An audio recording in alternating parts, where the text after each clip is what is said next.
Today, I am so excited to have Sannyu Harris, who is a licensed clinical mental health counselor for Cone Health within our Employee Assistance Counseling Program. Joining me today because in this episode of Authentic Moments with Kiva, we're going to talk about just the devastating and negative impact that COVID-19, as well as our economic recession, has had on the entire country, right? Everybody has experienced some type of mental health issues during this time. But today we're really going to talk about our healthcare workers and the toll that it has taken on them and on us, because we're healthcare workers as well. And I'm looking forward to Sannyu helping us to really think about how we can really focus and take care of our mind, our body, and our spirit. So welcome, Sannyu. I'm so happy that you could join us today. Thank you so much, Kiva. It's my pleasure. I'm excited to be here. Well, good. So we're going to jump right in because this is on everybody's mind right now. And wellness and taking care of ourselves and our mental health is extremely important. When you think about primarily our frontline clinical workers, and can you talk to us a little bit about what it means to try to maintain your mental health during these times of stress? So maintaining our mental health during these times of stress is, as you said earlier, it's the utmost priority.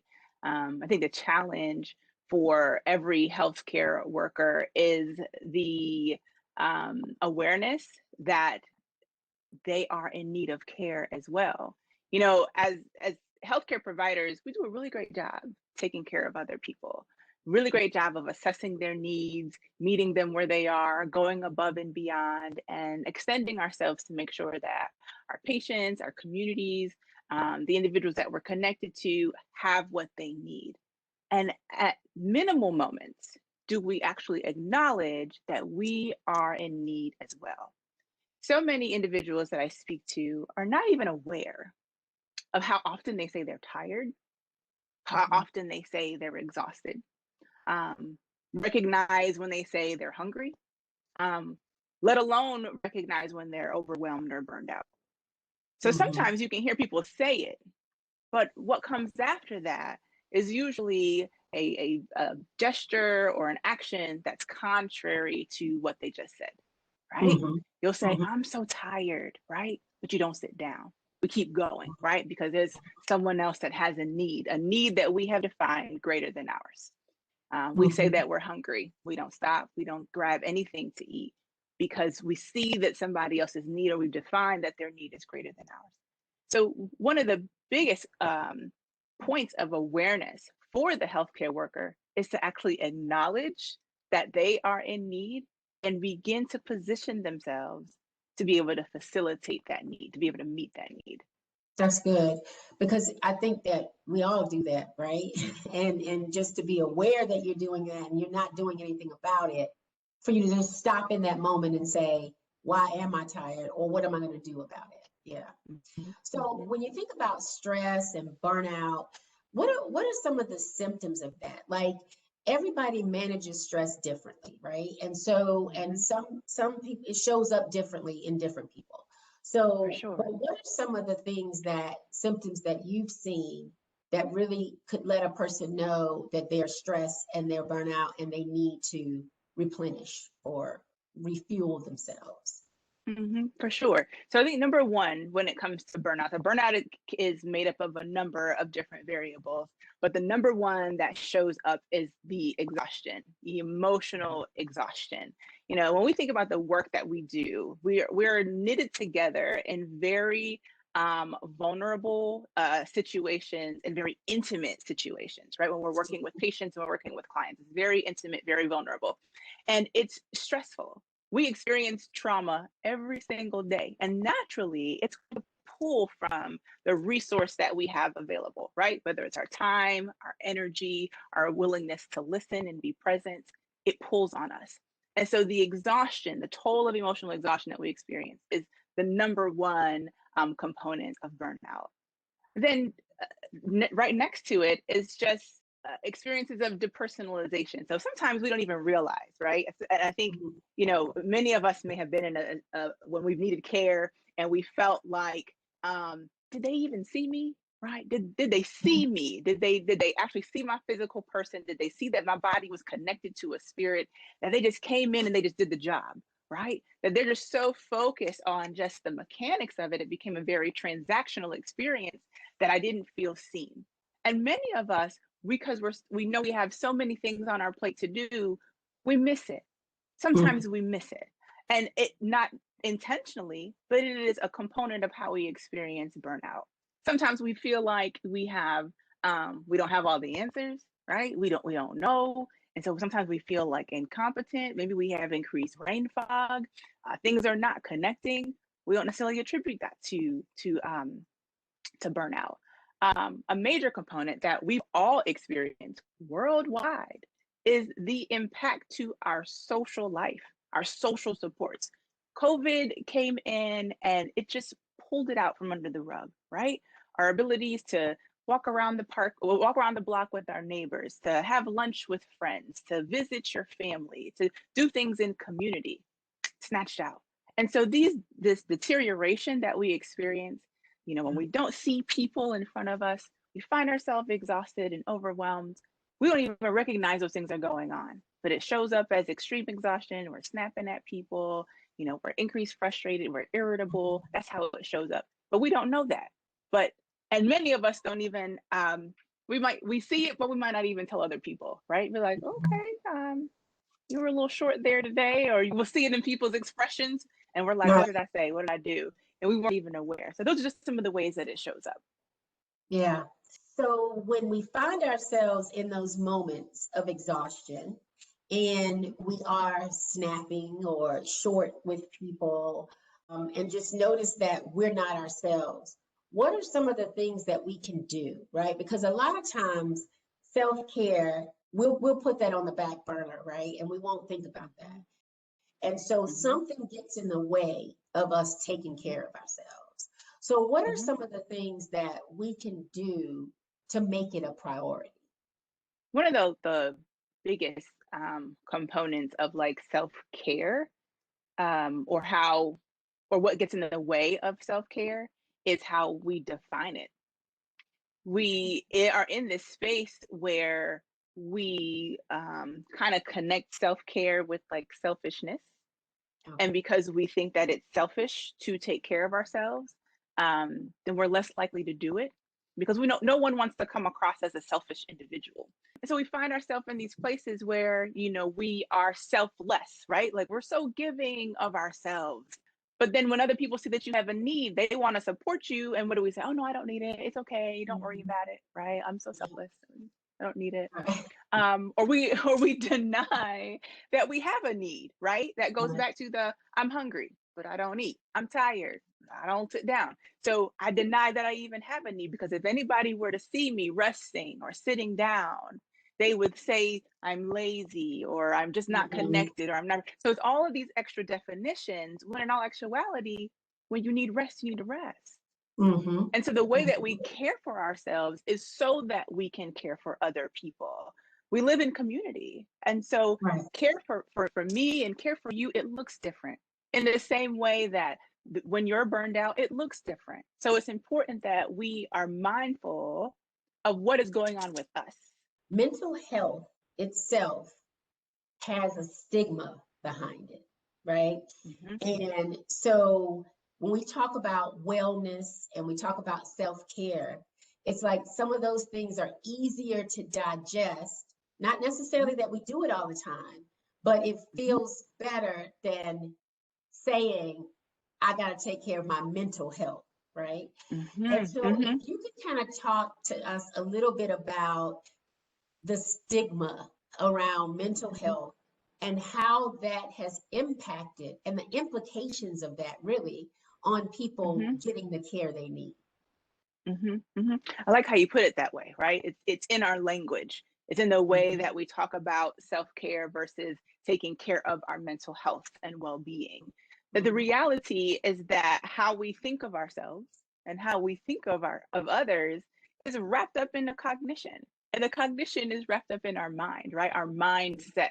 So if we're not mindful to be really protective of what we expose ourselves to, then we're liable to just go along with, say, like an automatic thought, right? Mhm. So if mentally I consider, someone to be very like scattered and just kind of disorganized, I think that they show up inappropriately. Whereas that individual could see themselves in the organized chaos, we've heard that it's Yeah. organized chaos, and they're like, oh, I know where everything is and it works. I find myself to be the most creative that way. So the reality is that those two individuals will approach their life differently. They will approach their experiences differently, but they have been really clear about the way in which they approach it. So it's inappropriate for the individual that needs things to be very structured and very organized to adopt someone else's way or mindset into their own functioning. It's not going to work. It's going to create some more Mhm. chaos for them. So when we think about just our mental state and our mental status, that we're protective of it because we need to be able to think clearly. We need to be able to be honest with our own thoughts, honest with what we think about other people, honest with the stories that we tell ourselves, and the Mhm. stigma that's attached to it shows up in how we perceive someone else's ability or inability to be able to take care of their own affairs. And so if I'm judging the way that you Mhm. take care of your affairs, then I view you as disorganized and Mhm. inappropriate. And because I view you that way, then I'm going to receive you that way. And that's the idea that you can't figure out a way to help yourself, that somehow you're less than. Yes. Somehow there's some kind of inferiority, as opposed to recognizing, well, actually, I don't know how to do whatever it is because I've never been shown. I've never had the opportunity to demonstrate it. I didn't know that I was failing. And so Mhm. when we reach out for support, it's to firm up those areas so that we can Mhm. show up secure and show up confident and show up competent so that we can be successful. I'm stressed at the idea of trying to keep things together. I can't keep things together. And so then I fall into, you know, culturally appropriate ways of coping, which usually I hear often I need a drink, right? Or I need to, Mhm. something else. But Right. those are appropriate ways, right, of coping, but they take away from the individual's opportunity to really navigate their own experience and be successful with it. I hope that makes sense. No, no, it does. It absolutely does. So when you think about, so let's just take an example of maybe a client, right, that or a person that has come to you for assistance, and maybe it took them a while, right, to recognize and know that they needed to get there. So once that happens and they do come to you for assistance, is there still resistance there? Or once they get there, like, tell me what happens with that. So just kind of, because it's tough, right? Because they think they can manage it themselves and I got this. And, if you grew up in a culture where you don't get counseling or whatever, whatever that stigma or whatever that is, Mhm. then, and you finally make that decision, there's still some resistance there. And so how do you help people through that? One of the first things that I do is to celebrate people for giving themselves permission to come into that vulnerable space. Because especially as you don't know who I am. You don't Right. know me, you've never met me. And how courageous is it to walk into a space and to bare yourself, bare your soul, bare all of the areas where you feel inefficient and ineffective and unworthy. Um, and I find it just a privilege. I consider it a privilege to be in that space, to hold the space for someone. And I celebrate them to say, you know Right. what? I acknowledge that I can only go so far. And I would benefit, right? So this is a change in the language. I would benefit from an objective conversation, a reflective conversation where I don't have to measure up to anybody else but me. That's so good because I mean, that right there just makes you feel like I've accomplished something, right? And I've done that and I'm proud and you're proud of me for doing that. You know what I mean? Yes, So I love, yes. I love, love, love the celebration. So just kind of give us a little taste of what someone could receive from EACP. Sure, absolutely. So, our services are free, right? We are a benefit to all Cone Health employees, and we offer clinical counseling for individuals, couples, families. We offer group support. That has been a huge benefit, I think, in this space as we manage our experiences through COVID, is that we are all having the same lived experience. So being able to have this space in group think and group talk to be able to process the highs and the lows of the experience with someone who is willing to kind of sit with us and be silent. I think it's one of the better things that I enjoy about being a clinician is that I am very comfortable with silence. It's very therapeutic. There's a lot that speaks to us in our silence. And so when we give ourselves an opportunity to be there, especially in that group space, because we get to grieve together. Right? We get to grieve together, we get to mourn together, and we get to celebrate together. And so those are one of the other offerings that we've been able to facilitate during this time. And of course, just that one-on-one counseling is always going to be helpful, always supportive. Being able to have that objective ear, that trained objective ear to be able to help you put together the pieces of whatever you define as a well-lived life. And so I think many people who have been able to come through our program have been able to experience that transformation of just being able to take a moment and knit together what's most important to them and have it reflected back to them in a way that they feel very empowered and feel very courageous to go out and do it again. Wow. So I want to double click a little bit on the group sessions, right? So are you saying, like, do you have teams that will just reach out to you and say, hey, we need some help here. Our team is, they're tired. Fatigue is setting in, and I mean, we all are, right? We've been on this journey for a while. And so teams will reach out and then you'll come and you'll meet with the team and kind of help them process and do that. Okay. Oh, that's good. Absolutely. That's really Absolutely. good. Right. So, in the same way we've been able to, facilitate or participate in like a critical incident, the critical incidents, the definition is fluid, right? Especially now with these, we keep saying these unprecedented times because they truly are. But we're getting ready to go into another wave of managing through COVID, whereas we're having these experiences where things appear normal, and we will no longer have the need to operate at the high adrenaline level that we have been operating. And as we all know, we've all experienced it, right? It's kind of like a paper cut. It doesn't start hurting until you know that you have it. Yeah. And so as we're starting to come down, it's like, oh, wait, I am overwhelmed. I am tired. I am fatigued. Now what? Right? And everyone's like, well, me too. So now what? How do we get the support? How do we reach out? Where do we reach out? And we can come in and be able to help not only prepare, but to educate and to help individuals facilitate what that looks like in their group space, in their workspace, and in their own life.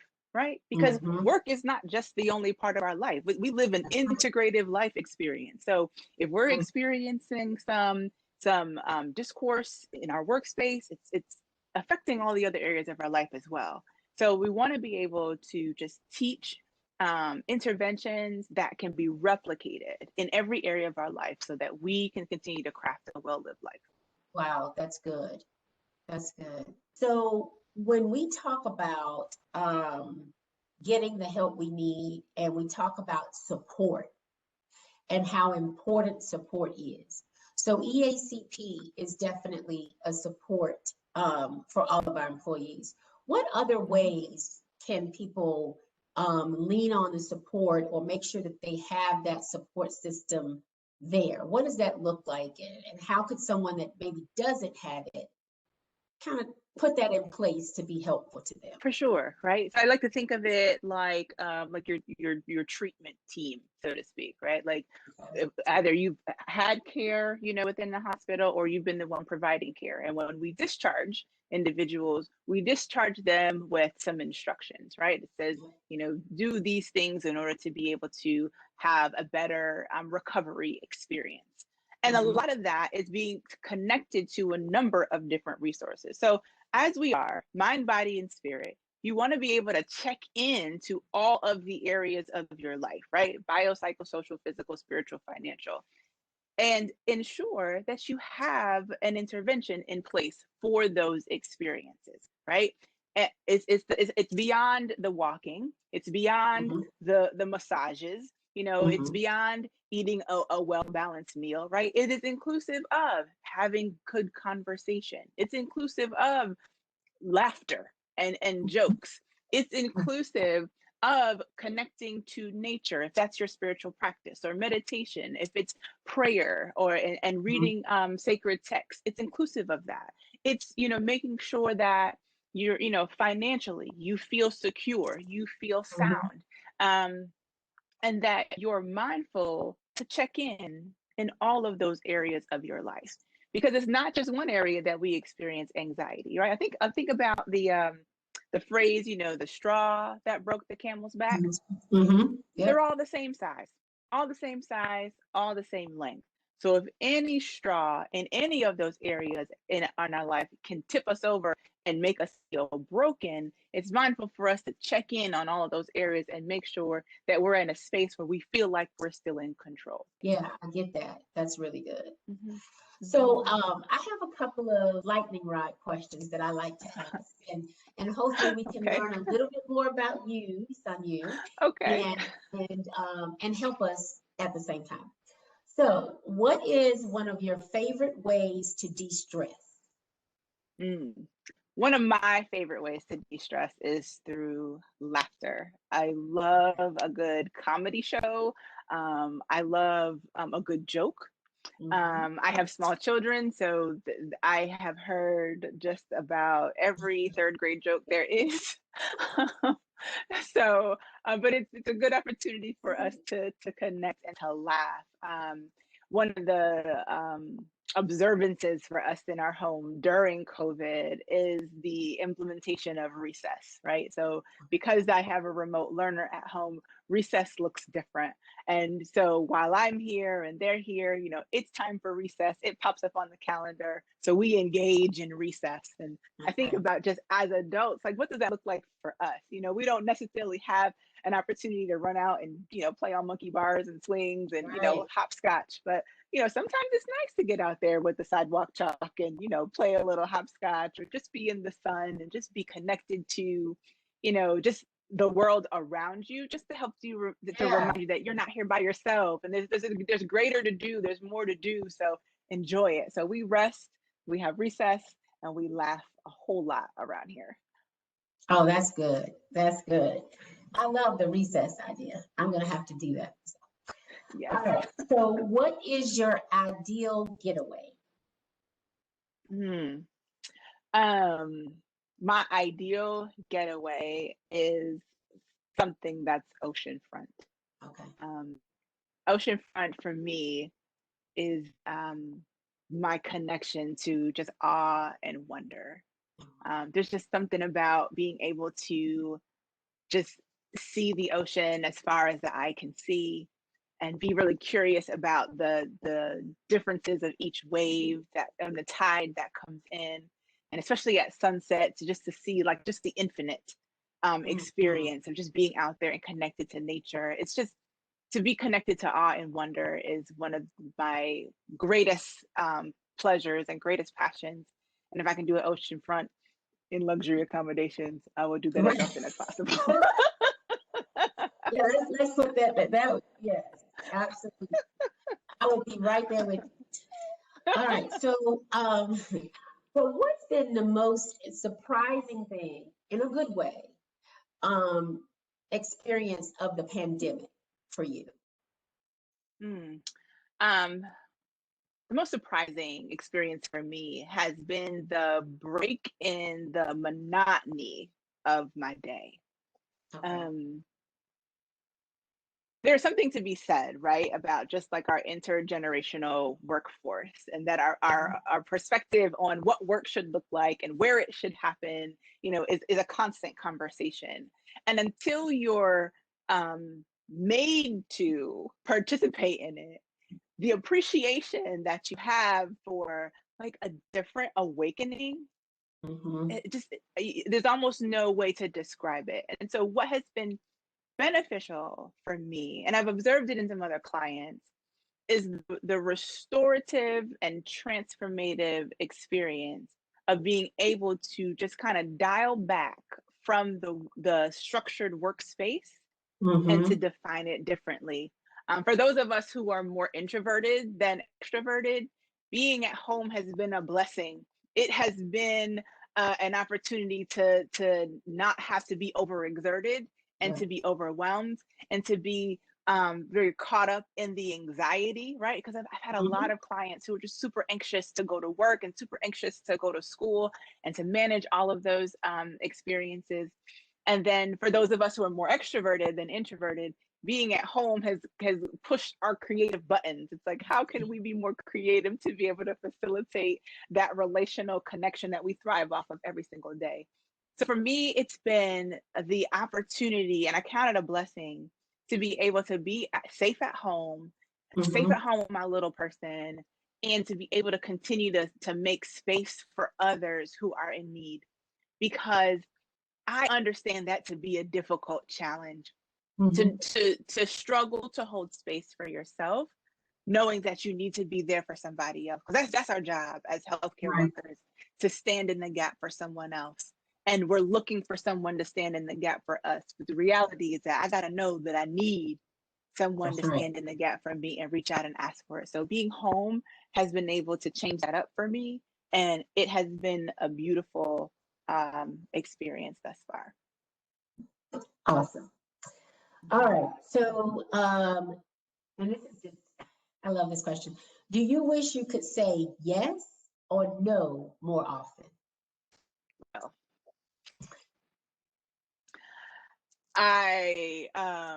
I'll say this.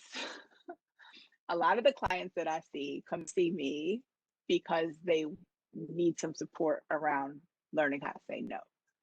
So I have been able to cultivate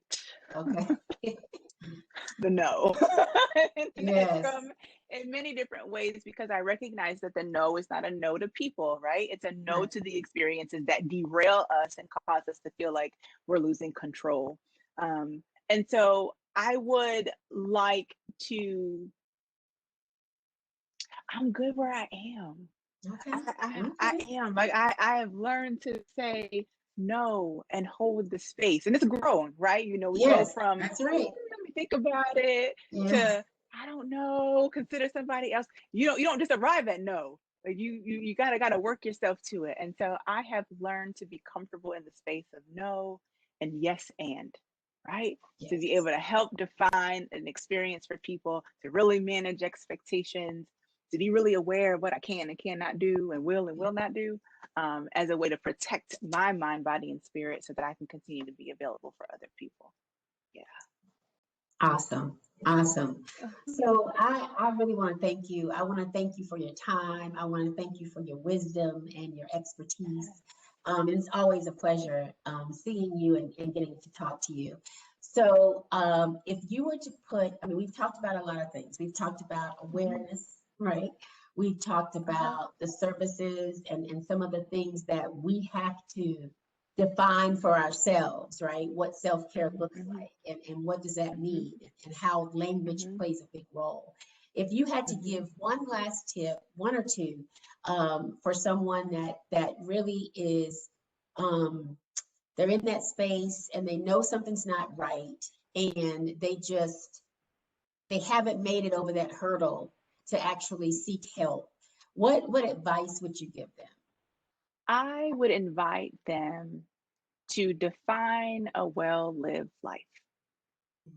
Good. Define it first, Okay. and then ask them, how do you see yourself getting there?